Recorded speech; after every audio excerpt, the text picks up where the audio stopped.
Baik, selamat sore semua. Hari ini kita akan asistensi untuk tugas part 3 yang dikerjakan dalam bentuk konsep. Sesuai dengan informasi yang kami sampaikan minggu lalu, kalian sudah kumpulkan lewat e-learning. Tapi untuk asistensi lebih detail, kami coba panggil untuk pengumpulan hard file-nya supaya nanti kami coret dan kasih catatan asistensi di kertas masing-masing. Setelah itu, nanti ketua kelas mengambil hasil asistensi ini untuk dibagikan ke teman-teman setelah ini. Ketua kelas A siapa? Saya, Pak. Nama? Nama siapa? Teresia, Pak. Teresia. Oh ya, Teresia da Costa. Oke, nanti setelah ini Teresia ambil ini untuk dibagikan ke teman-teman sesuai dengan hasil asistensi. Oke, yang pertama untuk saudara apa nih? Gregorius Boli. Gregorius Boli. Gregorius Boli ini betul di kelas A toh? Ya Pak, kelas A. Oke. Jadi sesuai dengan informasi yang minggu lalu saya sampaikan, yang paling pertama, lembar pertama itu adalah lembar yang berisi tentang data-data literatur. Setelah itu lembar kedua, ketiga, itu isinya tentang data lokasi. Lembar keempat itu sudah masuk ke analisa. Analisa khususnya analisa tapak. Terus lanjut terus sampai ke lembar ke-8. Jadi yang saya lihat nih harus ada 8 lembar ya. Kalau tidak nanti saya kasih catatan bahwa tidak lengkap. Baik, yang paling pertama untuk saudara Gregorius Boli, lembar pertama ini mungkin saya sudah pernah lihat asistensi minggu lalu, cuman karena ini kita pegang langsung tugasnya, saya mau kasih catatan. Di sini saya pakai spidol ya, supaya nanti kalian bisa kerjakan perbaikan. Secara tampilan untuk lembar pertama ini sudah terlihat disajikan dengan sesuai dengan yang diinginkan. Tapi yang paling penting adalah kalian memastikan bahwa semua literatur yang ada itu harus lengkap ya. Di sini saya baru lihat pengertian kecamatan, terus peraturan bangunan gedung negara. Ini isinya belum yang diharapkan ya. Ini hanya baru isi nama-nama dokumen, tapi belum ada yang spesifik tentang kantor camat. Boleh kantor, boleh, tapi yang penting jangan terlalu umum ya. Jadi di sini saya kasih lingkar, ini diganti. Jadi yang literatur yang isinya hanya berkaitan dengan dokumen-dokumen ini belum terlalu penting. Yang paling penting itu adalah pengertian, terus apa saja yang ada dalam kantor boleh, ini perabot dan sebagainya, perabot kantor, terus standar ruang kerja boleh, terus ruang-ruang yang lain boleh. Jadi yang ini nanti diganti ya. Ini tidak penting nih. Ini peraturan tentang bangunan gedung negara, tapi harus yang lebih spesifik berkaitan dengan kantor camat.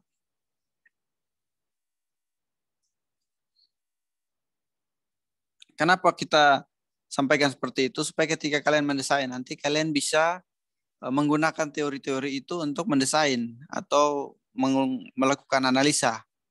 Jadi jangan sampai nanti teksnya banyak di sini, tapi kalian tidak pakai untuk analisa nanti.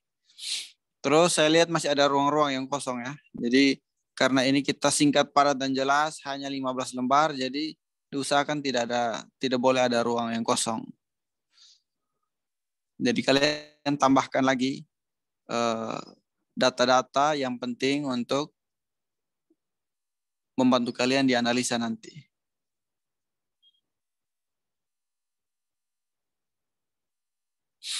Ya, itu lembar pertama ya, Gregorius Boli. Terus kalau memang terlalu banyak teks seperti ini, kalian bisa buat pakai kotak supaya nanti kesan grafisnya tuh kelihatan. Setelah itu baru kamu mungkin pakai anak panah mengaitkan antara satu teks dengan teks yang lain supaya penampilan grafisnya tuh kelihatan. Itu untuk lembar pertama. Lembar kedua isinya tentang peta-peta existing ya, berkaitan dengan fisik dasar. Jadi di sini kantor camat Kupang Barat, oke, kantor camat Kupang Barat. Setelah kamu sudah buat seperti ini, mungkin langsung anak panah supaya kelihatan keterhubungan antara gambar pertama dan gambar berikut. Setelah itu, jangan lupa ya, ini makrolokasi. Makrolokasi, ini juga ya, makrolokasi.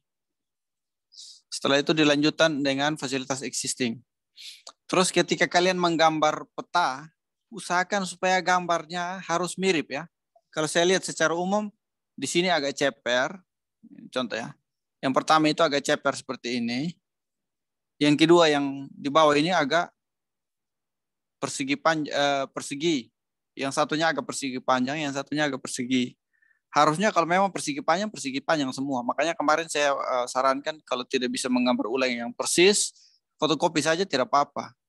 Supaya jangan sampai ukuran atau bentuk side-nya tuh berbeda-beda. Jadi kalau memang ini persegi panjang, yang ini juga harus persegi panjang.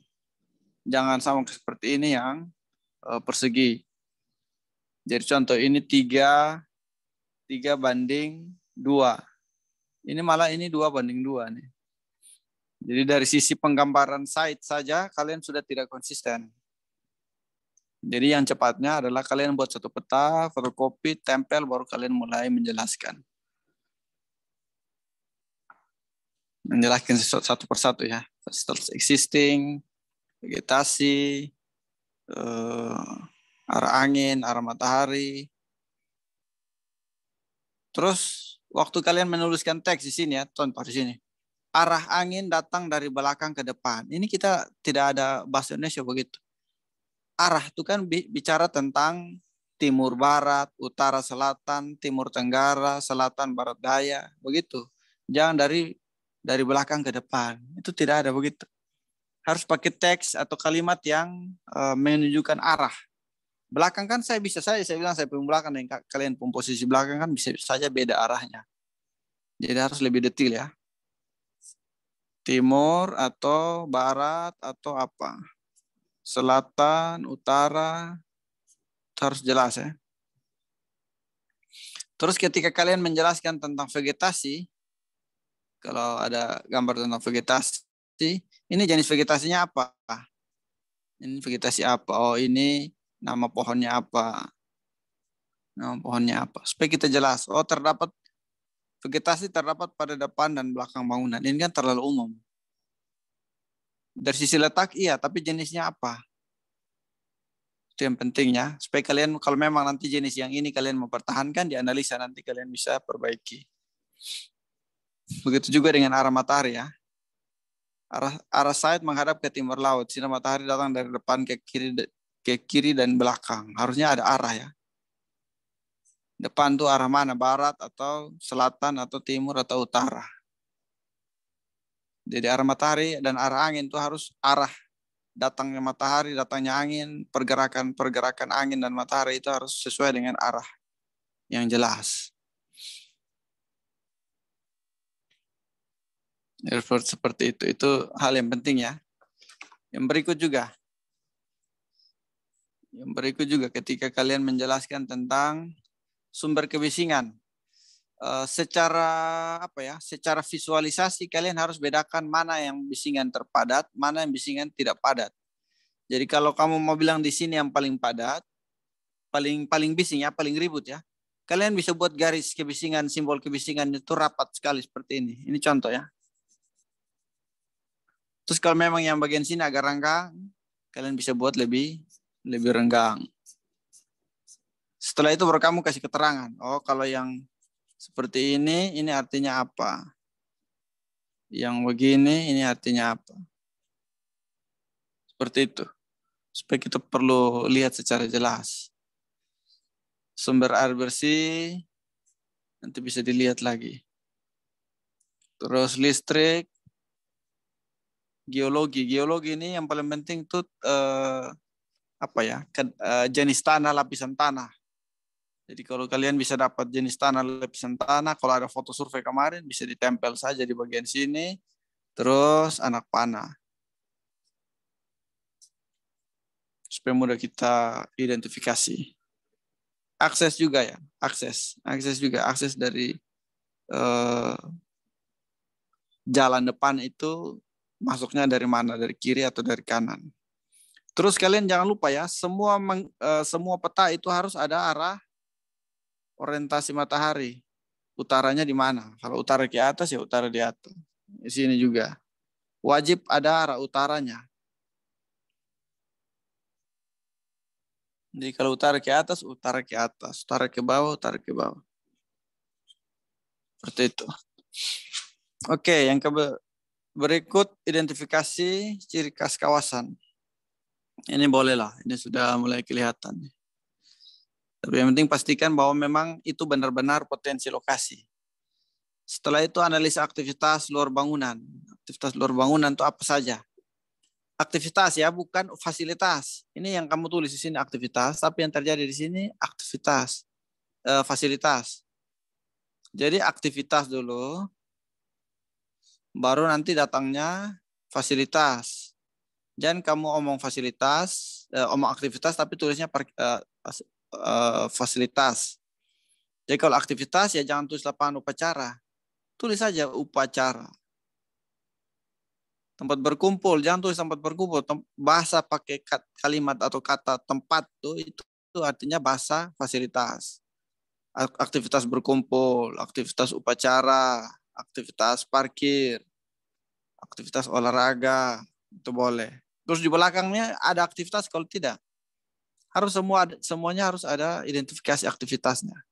Kalau kantor ini masuk di aktivitas kantor, ya tulis aktivitas kantor. Aktivitas bekerja kantor, contoh seperti itu. Jadi harus ada penjelasan aktivitas di dalamnya, sesuai yang kalian survei. Analisa kebutuhan fasilitas. Nah, dari yang tadi aktivitas yang ini, baru datang ke fasilitas. Fasilitas baru kalian tulis, lapangan upacara, kantor, apalagi. Parkir ya, di sini parkiran.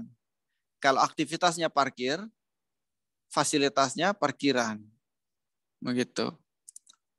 Aktivitasnya olahraga, fasilitasnya lapangan olahraga. Seperti itu. Jadi keterhubungan antara fasilitas dan aktivitas itu seperti itu. Aktivitas duluan baru fasilitas. Terus ketika kalian menggambar topografi ya, ini contoh menggambar topografi, harus terlihat. Mungkin kan Pak Tom pernah jelaskan di kalian tentang bagaimana garis topografi itu harganya berapa. Contoh di sini elevasinya 50 cm atau 1 meter. Mungkin ini 1,00, ini 2,00, ini 1,00, ini plus minus 0,00. Contoh. Jadi ini paling rendah, dia boleh naik, paling tinggi, terus agak turun sedikit. Boleh, kalian tinggal sesuaikan. Yang penting harus ada keterangan-keterangannya. Jangan hanya garis saja, tapi tidak ada keterangan. Seperti itu. Terus kalau ketika kalian membuat garis potongan, itu baiknya dilihat ke atas supaya mudah untuk kalian proyeksi. Dilihat ke atas itu bukan berarti nanti dia ada di sini, tidak harus di sini, dia ada di bawah juga tidak apa-apa. Yang penting pandangannya tuh ke atas. Sehingga yang ini diproyeksi ke sini akhirnya jadi bangunan. Jangan di sini gambar bangunan apa air yang kamu buat di sini atap 2 air, ini bahaya. Atau pelana, atau perisai. Jadi kalian proyeksi bangunan yang kalian gambar itu harus jelas.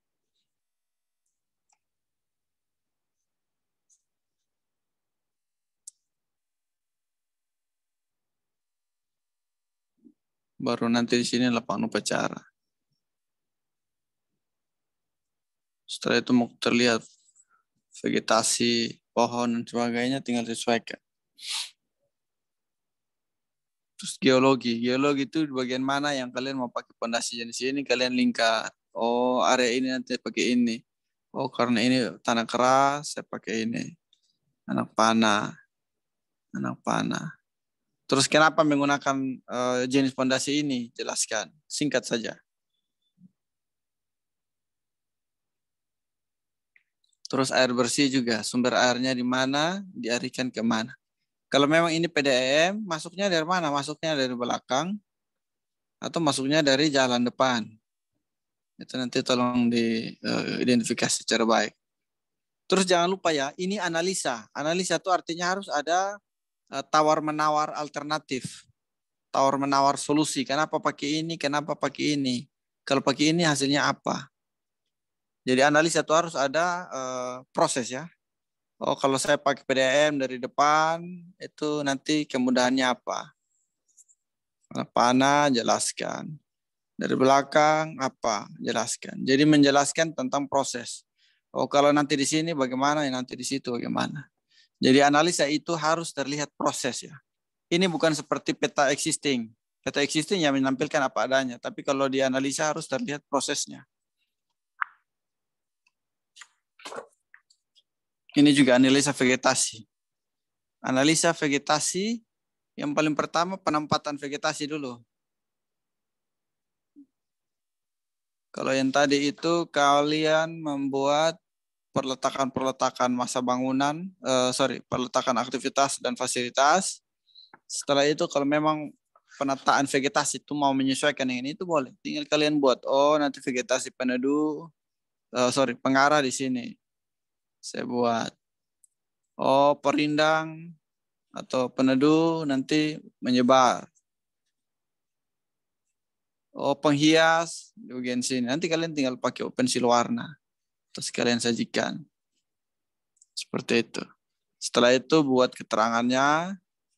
Yang ini apa, ini apa, ini apa. Tulis vegetasi peneduh, pengarah, penghias. Seperti itu. Kenapa dia di sini, kenapa dia di sini. Jelaskan secara singkat. Singkat, padat, dan jelas. Terus waktu arah angin ya. Ini kan kalian seperti masih membuat data pergerakan angin, tapi belum ada analisa. Kalau memang sudah pasang model bangunan seperti itu, kalian tinggal buat. Oh, kalau bangunan seperti ini, nanti bukaannya ada di bagian arah datangnya angin. Supaya angin bergerak, masuk keluar bangunan dengan baik. Itu kenapa? Kenapa begitu? Atau kalau anginnya terlalu kencang, kalian bisa belokkan, diarahkan ke mana? Belokkan dengan apa? Oh, mungkin dengan adanya vegetasi. Tinggal kalian sesuaikan supaya jangan sampai angin terlalu kencang. Vegetasi bisa menghambat pergerakan angin. Untuk angin yang kencang itu tidak masuk langsung ke bangunan. Arah matahari juga seperti itu. Jika bangunannya ditempatkan berdekatan atau searah dengan arah pergerakan matahari, berarti yang bagian timur dan barat itu harus pakai shading atau pelindung barrier dari angin atau matahari. Nah, bagaimana bentuk bangunan yang ada shadingnya? Oh, mungkin kalian mau buat shading shading horizontal. Oh, atau mau buat sunscreen yang vertikal, dengan kalian sesuaikan. Ini untuk sinar matahari tidak langsung masuk ke dalam bangunan. Seperti itu. Analisis kebisingan ini juga. Kenapa seumpama di sini yang paling padat ya, paling bising. Terus kenapa kalian menempatkan bangunan di sini? Kan aktivitas kantor itu kan butuh ketenangan, suasana yang tidak perlu terlalu ribut. Berarti di sini harus ada penghalang. Penghalangnya dengan apa? Bisa vegetasi, bisa fasilitas lain. Setelah itu kalian menjelaskan kenapa harus pakai vegetasi itu. Kenapa dia dipasang di situ, itu kalian sebutkan. Oh, kalau yang agak renggang seperti ini, pasang apa? Oh, mungkin dari sisi jumlah tidak sepadat dari yang kebisingannya tinggi. Jadi itu juga jelaskan. Terus kenapa menggunakan zona di publik di depan, semi publik di tengah, servis di belakang? Ini kenapa? Ini kenapa? Ya, semua harus ada alasan-alasannya. Terus penempatan masa bangunan. Kenapa kantor camat itu harus di tengah? Alasannya apa? Kenapa di bagian sini ada bangunan ini? Kenapa di bagian sini ada bangunan ini? Itu kalian sesuaikan. Harus ada penjelasannya.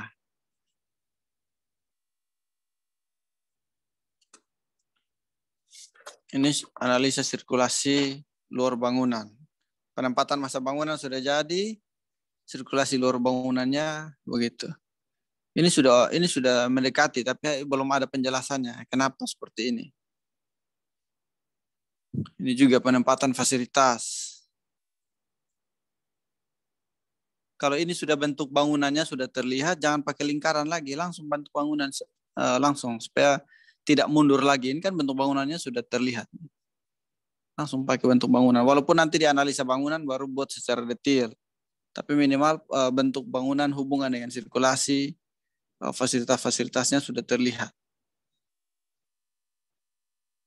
Tempat berkumpul tuh apa? Tempat berkumpul tuh kan masih luas. Mungkin kalian pakai plaza atau amphitheater atau apa.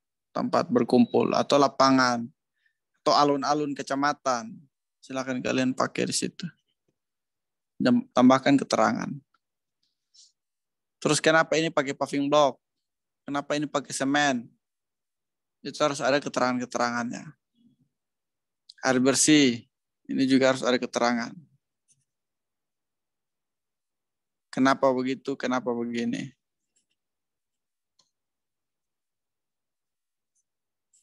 Analisa utilitas air kotor. Air kotor itu kan ada gray water, ada black water. Ini kan hanya di septic tank, ini septic tank, ini tulisannya salah ya. Septic tank.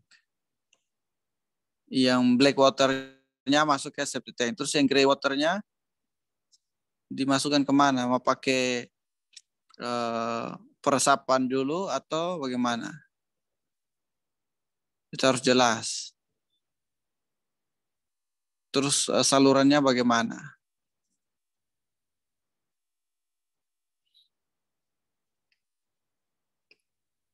Di sini analisa penempatan lampu apa nih? Lampu taman atau apa?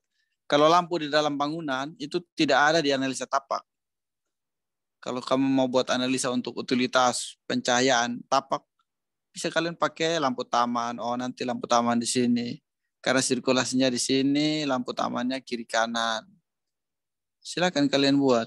Terus jelaskan keterangan dari simbol-simbol ini. Oh, nanti ada di sini, ada di sini, ada di sini. Itu kenapa? Jelaskan kenapa penempatan di situ. Oke. CCTV dan alat komunikasi nanti sesuaikan. Ini yang lama ya.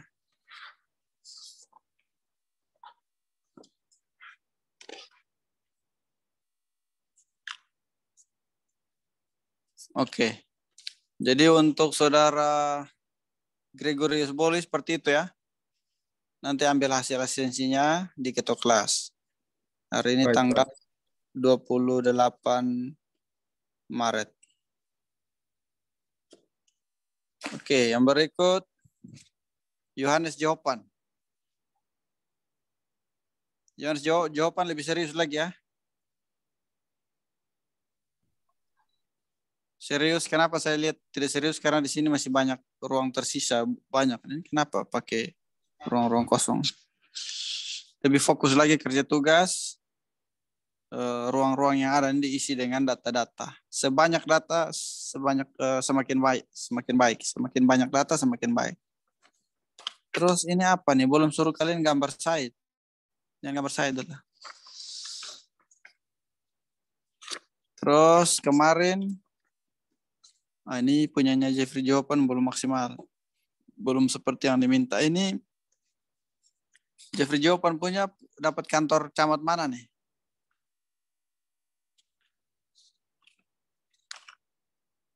Halo Jeffrey? Dapat kantor camat mana?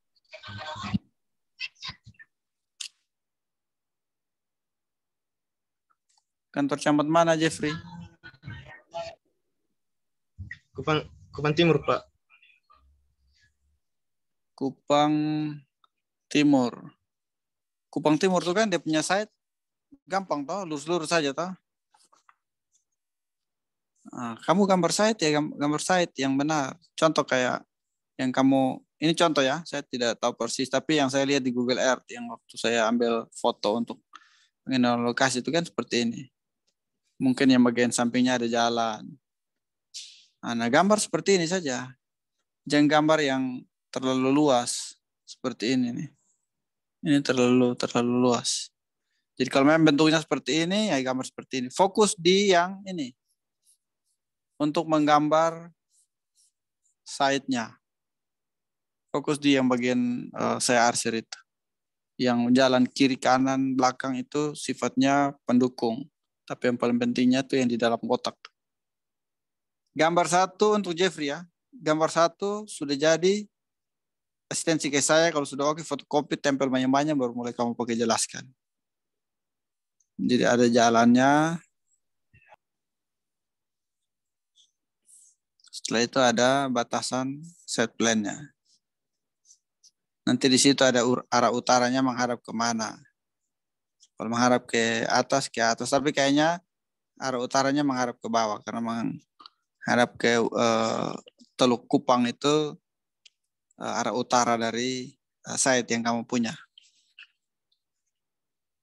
Kupang Timur. Nah ini sudah betul. Di sini sudah arah utara. Lanjutkan ini terus di sini, di sini, di sini. Supaya kita bisa lihat. Jadi semua peta itu harus ada batasannya, jalannya, terus keterangan arah orientasi matahari.